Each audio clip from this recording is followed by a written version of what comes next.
Joe Coy made a Taylor Swift joke that no one liked, Ryan Gosling looked truly shocked at winning, and Pedro Pascal blamed Kieran Culkin for putting his arm in a sling. These were 3 different award shows in about a week and a half.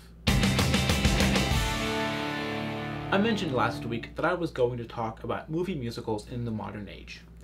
But then, something happened. Everybody else did that first. And as I watched the whole internet steal my very original video idea, I also saw 9 award shows in 11 days. Why are there so many? First of all, this was nothing short of a unique year in entertainment. In May, members of the Writers Guild of America went on strike, and were joined in July by actors in SAG-AFTRA. The combination of these strikes meant that all major production was shut down, including award shows. The Tony Awards continued without a host, and the rest were pushed back to right about now, actually. January 4th and 6th held the Palm Springs International Film Festival and the HCA Film Awards, respectively, and January 7th brought us the 2024 Golden Globes. Oppenheimer won Best Film, Best Score, Best Director, and Best Lead and Supporting Actor for Cillian Murphy and Robert Downey Jr., respectively, while its Barbenheimer counterpart, Barbie, won Best Original Song and Cinematic Box Office Achievement. Succession won Best TV Series and Best Male Actor with Kieran Culkin, the most newsworthy thing about him that week. The Bear won Best Comedy Series, which doesn't seem to match what it is, and Paul Giamatti won Best Actor for The Holdovers and brought his trophy to In-N-Out. The HCA TV Awards were on January 8th, and the Governor Awards rescheduled from November with the very next day on January 9th. We had a few days off from award shows until the 12th, with the AFI Awards, and the 13th with the Creative Arts Emmy Awards rescheduled from September. Succession won 6 more awards, and The Bear won 4 more. The Daily Show with Trevor Noah, despite the fact that Noah left the show earlier this year, won for Variety Talk Series and Writing for a Variety Series, and John Oliver's Last Week Tonight won in its new category of Scripted Variety Series. Plus, Elton John became an EGOT winner with his Farewell from Dodger Stadium. The Critics' Choice Awards took place on the 14th before another Emmy Awards ceremony on the 15th with the Primetime Emmy Awards. Which begs the question that I started with, why are there so many? The reason is because they're all technically different. Look at the Emmys. They have 3 different award shows: Daytime, Primetime, and Creative Arts. But that's because each one represents something different. Daytime represents daytime television, Primetime represents primetime television, and Creative Arts represents behind-the-scenes accomplishments.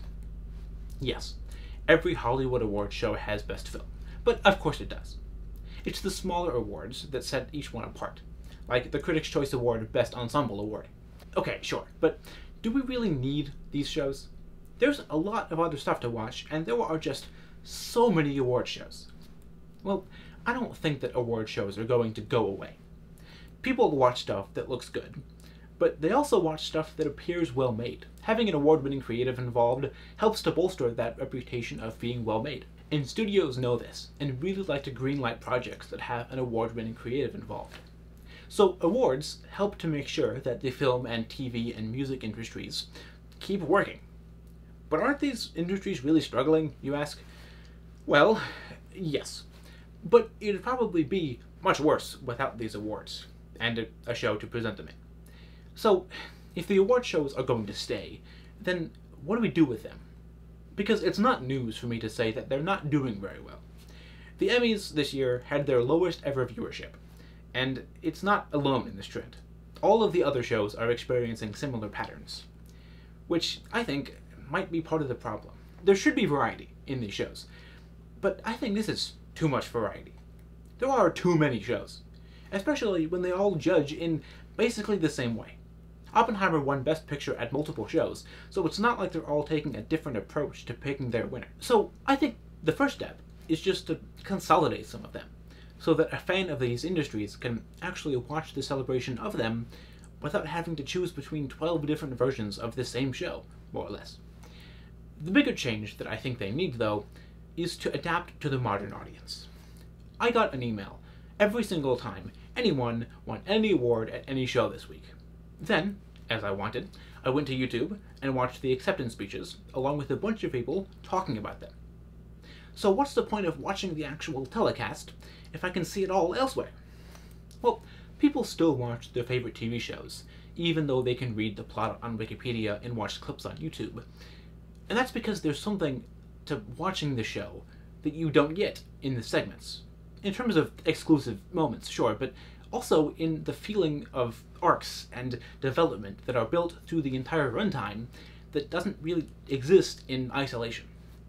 If award shows want to be able to grow, they need to think of themselves as shows that people can watch for more than just finding out the results of the awards.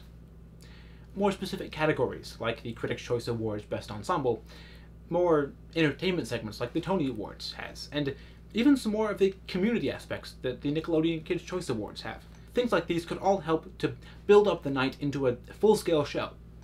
By focusing on the entertainment of the program, in addition to the information, it could create a new dynamic that's fun to watch instead of confusing and often redundant, with actual moments to talk about instead of just reaction GIFs and memes.